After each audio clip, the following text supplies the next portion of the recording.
అదే ఒకవేళ నీ సూచన మా మా అందరి నాయకుల ముందు పెడతా, వాళ్ళందరూ కూడా రాహుల్ సూచన బాగుందంటే ఆ విధంగానే ముందుకు పోయి ఆ రాహుల్తో మాట్లాడదాం. ఏ ప్రభుత్వమైనా ఏర్పడినప్పుడు ఆహ్వానించినప్పుడు పార్టీలో చర్చించి నిర్ణయం తీసుకుంటాం. వ్యక్తిగా నేను నిర్ణయాలు తీసుకోవడానికి ఉండదు. పార్టీ సూచనల మేరకే నేను వ్యవహరించాల్సి ఉంటుంది. ఇది సిద్ధాంతపరంగా రాజకీయ పరంగా పార్టీ తీసుకోవాల్సిన నిర్ణయము.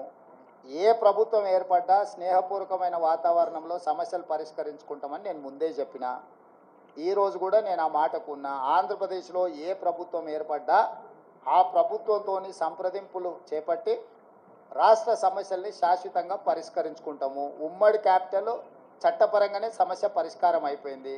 హైదరాబాద్ నగరం ఇప్పుడు తెలంగాణకు రాజధాని అంటే ఒక కీలకమైన సమస్య ఆల్రెడీ చట్టపరంగా పరిష్కారం అయింది. మిగతా ఆస్తుల పంపకాలకు సంబంధించి నీటి పంపకాలకు సంబంధించి ఉన్న సమస్యల్ని తప్పకుండా కూర్చుంటాం, చర్చించుకుంటాం, పరిష్కరించుకుంటాం. మాకేం బేసిజాలు లేవు.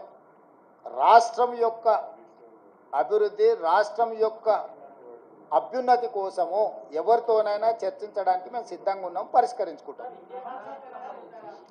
ఏం ప్రభాకర్?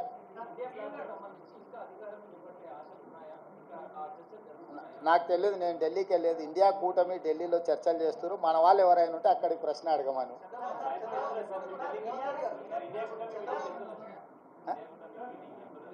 ఇండియా కూటమిలో జాతీయ నాయకులు ఆ కూటమిలో ఉన్న వివిధ భాగస్వాములనే ఇప్పటికి పిలిచిండ్రు.